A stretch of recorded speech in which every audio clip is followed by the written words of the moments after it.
All right. Hello and welcome aboard the Gallant Says podcast. Sunday night, November 19th of 2023.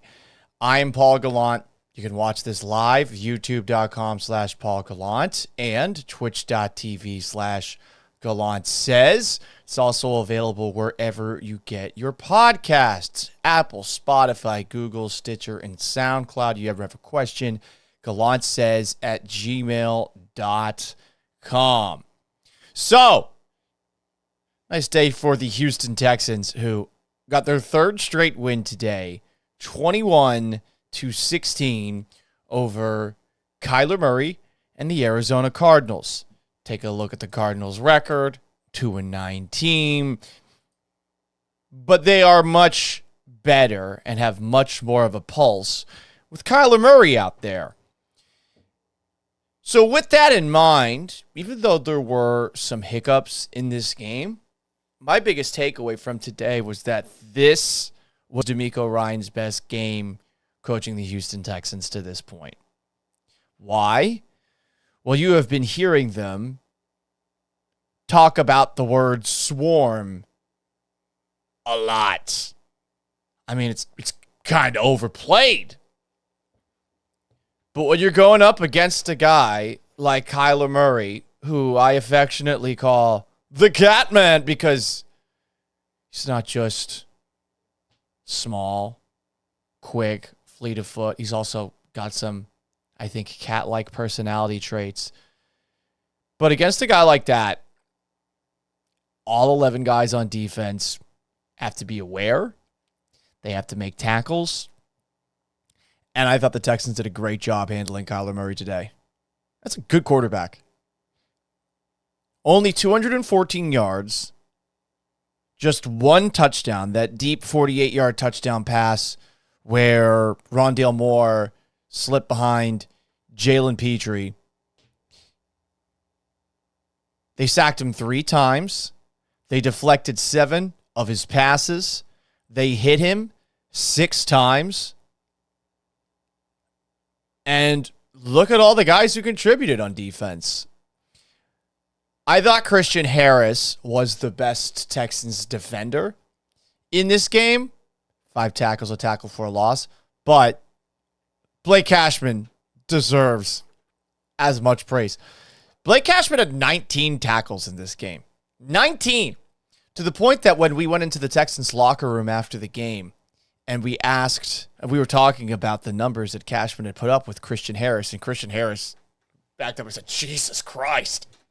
Actually, he said that. It was hilarious when he heard how many tackles Cashman had. You had Derek Stingley getting his first interception of the year. Hopefully that's going to build his confidence. Steven Nelson had a game-clinching deflection. Will Anderson had a sack, a couple tackles for a loss, a couple of quarterback hits.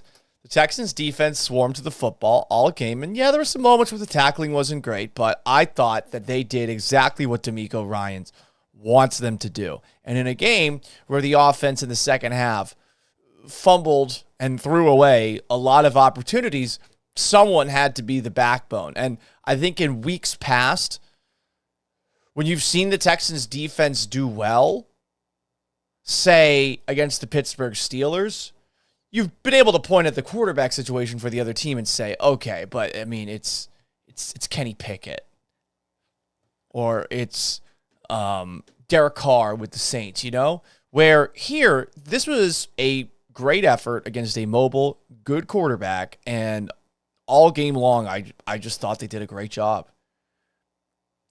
I mean, they ended the game with 3 straight stopping of the Arizona Cardinals on downs. 4th down stance. They nutted up when it mattered the most, and to win your clunkers, you need great defensive performances, and I really thought we got that from DeMeco Ryans and company today. Let's take a look at some comments here. Edward Dow says, what's up, PG? What up, Ed? My kitchen is dirty. Comments at twitch.tv/Gallant Says, hey, Paul, me and some local Crips want to donate so you can purchase a new sports coat for the sideline interviews. I kind of like the brown jacket that I've got. Doesn't it make me seem like a professor or something like that? Some old man vibes. Maybe I should get another jacket. Not what you heard comments. Ayo, this game proved that we have a lot to clean up. A win is a win, though. 6-4, ready for the Jags next week. Yeah, that's generally how it goes. You're going to play a lot of games like this over the course of a season, and you just hope that it doesn't happen at the wrong time. If this was a better team, yeah, if they're playing the Chiefs or the Eagles, they'd lose today because of what was going on offense. But I really thought that in spite of the offense, the defense put together a really good effort. Shout out to Texas Tags for the donation. Tora McJohnson comments, CJ is such a great teammate that he lets franchise savior Mills get some reps. Hell yeah, dude.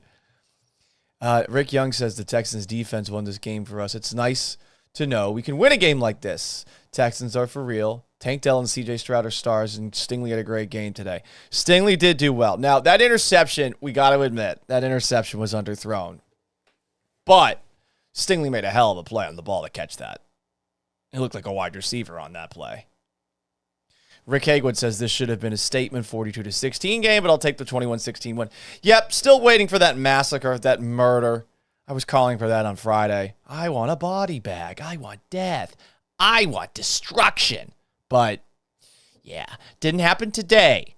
Can it happen at some point down the road? I'm not sure. We'll see. But I thought this was a great coached game by DeMeco Ryans, and I thought the defense did a really good job outside of that slip in coverage, whoever it was. It looked like it was Jalen Petrie on that 48-yard touchdown pass. CJ Stroud. First half, man, he was fucking awesome. I was talking with Andre Ware, who is the color commentator for the Texans on their flagship station, Sports Radio 610, where I used to work, and we were just talking about how effortless he makes everything. And that touchdown pass to Tank Dell, oh my God, that was a thing of beauty. He's under pressure. He doesn't step into it all the way. And Dell just snuck by the entire Cardinals defense, gets the catch. Those two are quite the tandem. After the game at his locker, Dell said, when asked if maybe the Cardinals, because they were running the clock down as much as they were, maybe the Cardinals didn't want to see CJ Stroud go up against them with the game on the line in the last minute, given that he's had a couple of game-winning drives the last couple of games. And maybe that was part of it. Maybe that was part of the Cardinals' mindset. But Dell said about CJ Stroud, he's the best player on the field wherever he goes, and that teams should be scared of him. And there was perhaps a moment there where the Cardinals were showing, yeah, we just don't want to go up against Stroud again. I will say, in the second half, though, for Stroud, not great. But hey, he got MVP chance during the game. I feel like J.J. Watt might have gotten some in 2015. I couldn't remember off the top of my head, but I looked up on Twitter and I found that I tweeted out something grumpy about J.J. Watt getting MVP chance during a game where I think a Texas quarterback got killed and it was an ugly win. I think the 21st of December 2015, I think is when I tweeted it. I think they beat the Colts 16-10 in that game, and I think that both TJ Yates was done and that Brian Hoyer might have had to come back in. So MVP chance, the touchdown throw was great, but in the second half, it was bad. And those two interceptions that he threw were not good. But I actually got a spin zone here. I think it's good that CJ Stroud had a game like this from a throwing interceptions perspective. I think you need every now and then a reality check in this league. Obviously, it is the most competitive professional sports league in the United States for a reason. Really, any team can win on any given Sunday. So with that in mind, it's not like at Ohio State where you're going to be going up against ham sandwiches until the last game of the year where you play Michigan. You're going to go up against good teams, and I thought Stroud got a little cocky in this game. Both of those interceptions that he threw that were his fault. There was one that he threw to Robert Woods that just bounced off of his hands, but the throws that he made that were intercepted, I mean, they were just bad.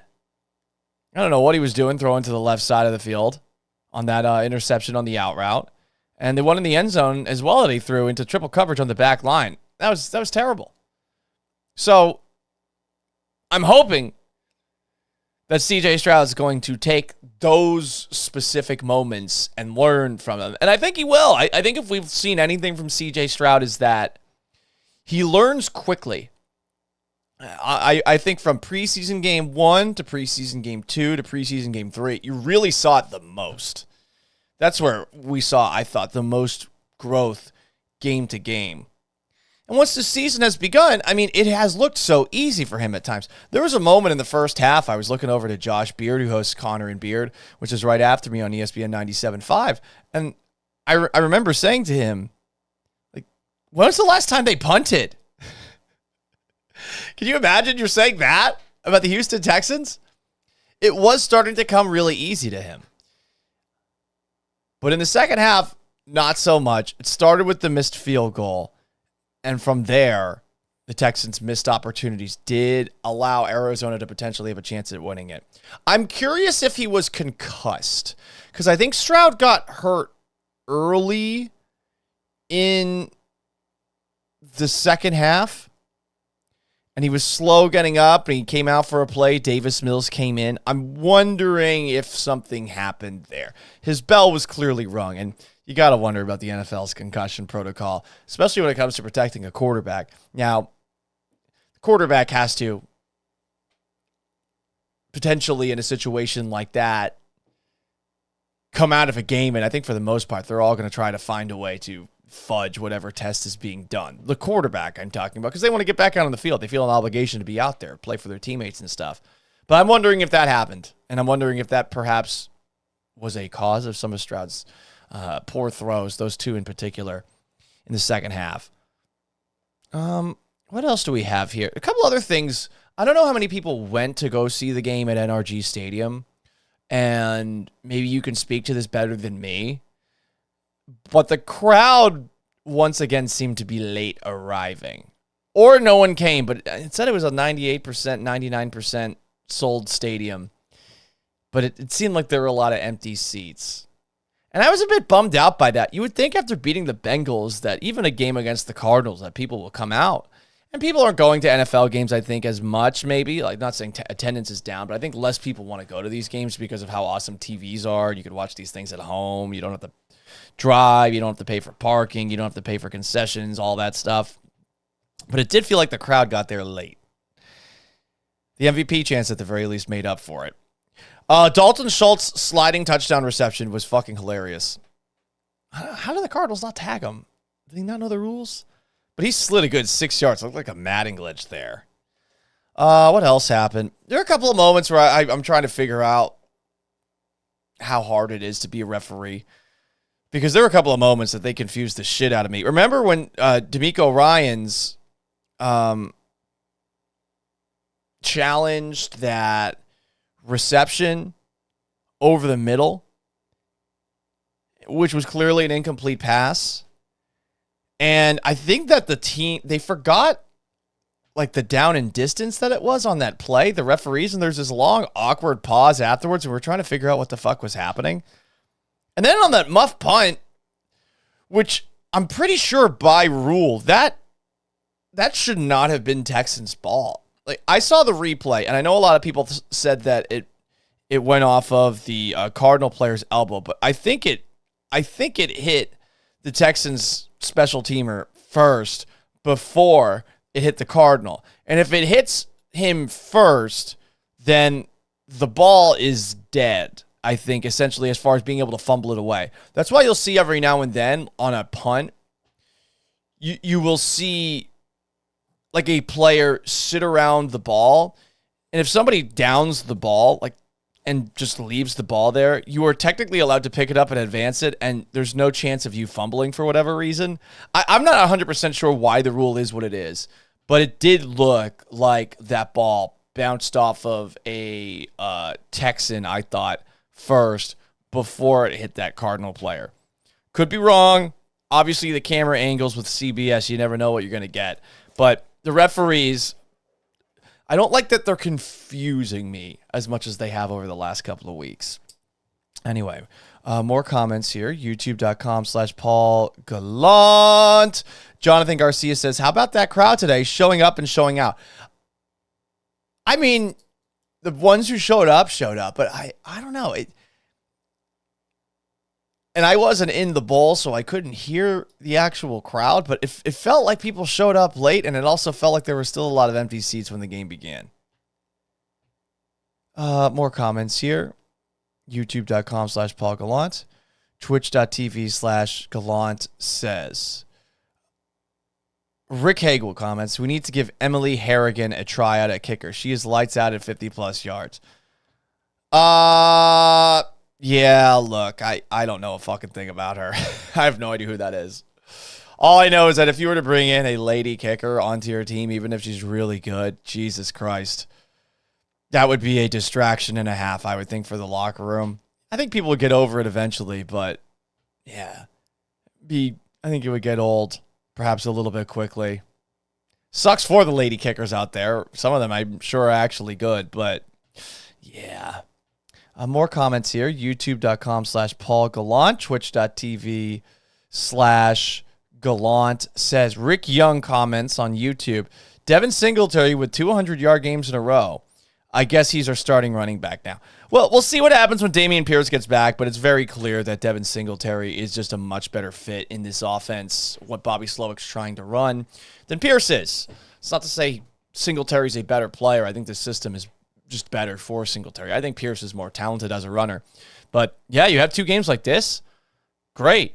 Now, important to keep in mind that the Bengals defense and the Cardinals defense against the run, not very good. I think the Cardinals are the fourth worst in the NFL. So it made sense for the Texans to run the football a lot in this game. And Singletary looked good. I mean, he's juking people. He's running through people. It's been a really nice signing by Nick Caserio. More comments here. Rick Hagwood, youtube.com/Paul Gallant, says they burned the clock at the end, made them look terrified of giving C.J. Stroud even 30 seconds to work with. Yeah, I would be nervous about it too. It's the ultimate sign of respect, even on a game where Stroud was clearly off. More comments. Toro McJohnson says, death, taxes, Texans blowing out the Jags. Well, it's not in Jacksonville, which is where the Texans, for whatever reason, do their best. Let's see. I'm trying to think. When was the last time that the Texans in Jacksonville won? I'm going to guess that at NRG Stadium against the Jaguars won. I'm going to guess it was 2019. Let's see here. Texans, Jaguars. Yeah, they beat them 26-3 in 2019. That was right before the bye week. All right, what other comments do we have here? YouTube.com/Paul Gallant. Twitch.tv/Gallant says, Michael Campos, maybe the Texas fans were saving their money for next week's game against the Jags. Hype up the stadium on a very important game. Yeah, I mean, it is a big game. And this is going to be tricky, too, because, of course, you got Thanksgiving and some people leave town. I will be flying back on Saturday night from, I'm going to Florida for Thanksgiving where my family lives. And I'm making sure to fly back. And I said that in advance. I did it in advance like a while ago. I bought the flights. But honestly, I'm glad I did. I did not think that this would actually be the most important game of the Texans season next week before the start of the year. And obviously, I mean, there's some people out there who thought the Texans were going to be good this year. But no offense, you're fucking crazy. If you thought they were going to be like this. But it's been great. It's been a great 3 games in a row. YouTube.com/Paul Gallant, Twitch.tv/Gallant says, my kitchen is dirty, says, don't pull an Andrew Carlson on Twitch.tv/Gallant says. I don't know what that means. I don't know what that means. No, I do not. What else happened in this football match of ours? You had C.J. Stroud's interceptions. You had DeMeco Ryans, I think, coaching the defense in his best game of the year. In case you're just tuning in, that's what we led off the show talking about. We talked about Devin Singletary. Tank Dell, what he's doing is really surprising. I can't believe that a player this explosive was a 3rd-round pick. 6 touchdown receptions already, 42 catches for 659 yards. I'm curious as to where he stands among receivers and total receiving yards in the NFL right now. And this is statistics that I'm not 100% sure have been updated, but Tank Dell right now, let's see. Dell was 36th in receiving going into the game, and he just had almost 200 yards receiving. So he should be top 15, top 20 in terms of receiving yards after the game. And 6 touchdown catches. There's only 2 guys, check that, 4 guys who have more. Jordan Addison, Cortland Sutton, and Stephon Diggs are all tied with 7, and Tyreek Hill has 8. Now, things that might have happened today could have changed that, but going into the week, that is where Tank Dell was. It's been pretty crazy. More comments here. Jacob Ayers comments, maybe the reason people show up to the stadium late is because Houston has the worst drivers of traffic in America. It is pretty fucking bad. I think Seattle's worse. I think Seattle is worse. I also hate driving in Boston because the roads are so narrow and everything is confusing because there's like 37 Washington streets. You're like, which one is this? And they're not connected. They're all over the place. But every town has like 5 Washington streets. Mr. Heisenberg comments, 17 touchdowns, 5 interceptions for Stroud. Very, very, very impressive. I agree. Right, you are there. Tora McJohnson asks, chances the Houston Texans snag the number 1 seed? Okay. Well, you take a look at the schedule ahead. The Jaguars game, of the games left, is, at least to me, the toughest game. I don't know if there's anything else that could change between now and the end of the year. Obviously, December 10th, when the Jets play the Texans, Aaron Rodgers theoretically could be back. Denver does seem to be playing better. They've won 3 in a row. They just beat the Bills in Monday Night Football. They're playing tonight, so maybe that game's a little bit more difficult. But yeah, it's not going to be Tennessee. Cleveland's going to be tough too, but there's no Deshaun Watson for the rest of the season. They still won today, though, without Deshaun Watson. They took down the Steelers 13-10. YouTube.com/Paul Gallant. Twitch.tv/Gallant says for comments, the other teams in the in the AFC, like, you got to assume that the Kansas City Chiefs are going to be the 1 seed. Got to get it. Let's see who they're playing. Eagles tomorrow on Monday Night Football. At the Raiders, they stink, though they've been playing better. At the Packers, Bills, at Patriots, they really stink. Raiders, Bengals, at Chargers the rest of the way. It's not a cupcake buffet for them. Definitely some losable ones. Specifically, I'd point to Philly, obviously. Buffalo. Cincy probably playing for its playoff lives. And I guess we could put the Chargers there. See Brandon Staley getting snippy today after the end of the game. I'm still going to call the plays on defense. Outside of that, they lost the tiebreaker with the Ravens. That kind of sucks. Is Baltimore, after that win on Thursday Night Football, is that the team most likely to get the 1 seed? They have a tough schedule down the stretch. At the Chargers next weekend. Rams at home. The Rams just beat the Seahawks on a missed field goal at the end. At the Jaguars, at the 49ers, Dolphins, and Steelers. The rest of the Ravens schedule is pretty difficult. So I don't think Baltimore is going to get it, even though technically Baltimore has it right now. Is Miami potentially the team to do it? The big problem with Miami is that whenever they play a real team, they generally don't bring their A game. They have going forward at the Jets, at the Commanders, Tennessee, the Jets, Cowboys, Ravens, and Bills. That's a pretty brutal stretch to end the year. Texans definitely have an easier schedule than all these teams. So I'll say this. I think it's possible. but I don't expect it to happen. More comments here. YouTube.com/Polygon. Jacob Ayers says the Browns are better without Deshaun Watson. I mean, I think we all want that to be true, but I don't know that that's actually the case.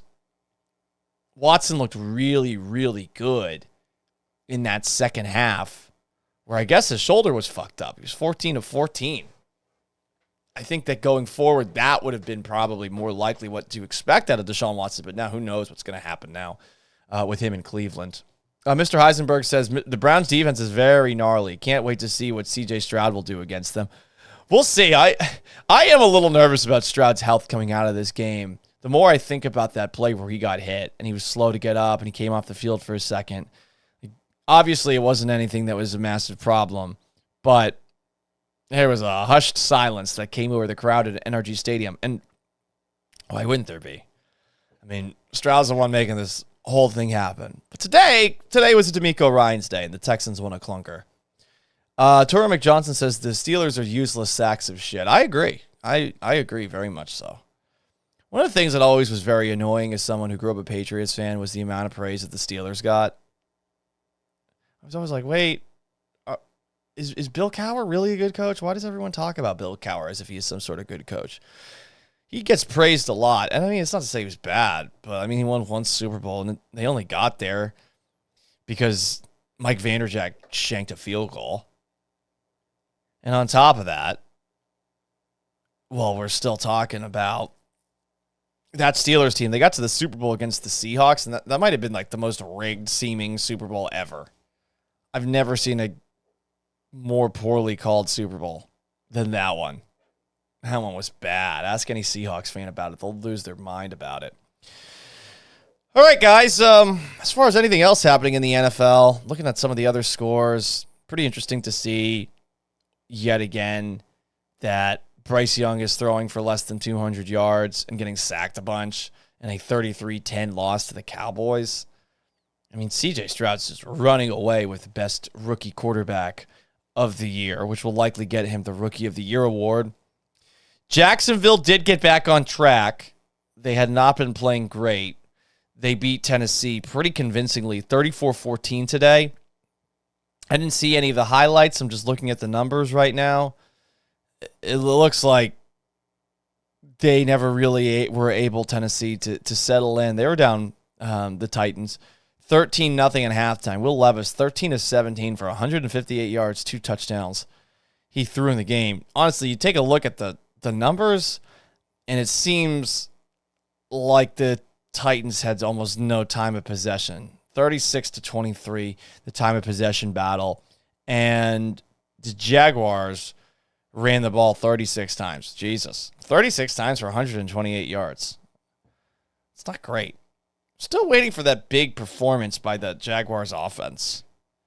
A very standard, like good but not great performance by Trevor Lawrence, 24 of 32 for 262 yards and 2 touchdowns. He threw 2 of those touchdowns. Those 2 touchdown passes were both to Calvin Ridley. More comments here. Jacob Ayers, the Patriots versus Steelers flame wars of the 2000s were hilarious. Yeah, because it was one-sided. I loved it. There's just one person that listens to my radio show, and whenever I make a comment about the Steelers, he tries to tell me about how the Patriots cheated, which, okay, I guess, but man, the Patriots kicking that team's ass year in, year out brought me so much joy. Big Spicy Boy comments, Slowick's play calling was atrocious in critical downs. And the second half went back to the game script we struggled with at the beginning of the year. Yeah, but don't you kind of get why they did it after last week? Don't you kind of get it? I mean, at the end of last week's game against the Bengals, CJ Stroud threw a dumb interception. So I can see why they would go back to running the ball, but when you go 3 and out a couple of times, and after that missed field goal, you just struggle the way you do offensively, that is definitely time to go back to the drawing board. So I guess we're now on Bobby Slowick sucks. We go back and forth between Bobby Slowick's great and Bobby Slowick sucks. It's very amusing to me. It only takes 1 week for you guys to change your minds on him. Mr. Heisenberg comments, youtube.com/Paul Gallant. Defense carried the load at critical moments too. Kudos to DeMeco. Yeah, this was a DeMeco Ryans win. We've been talking a lot about CJ Stroud to this point. It's good to see that the defensive-minded coach is capable of putting together a game plan like this against a guy in Kyler Murray who's obviously really fucking good. Rock comments, quote, I think the Texans line is very underrated.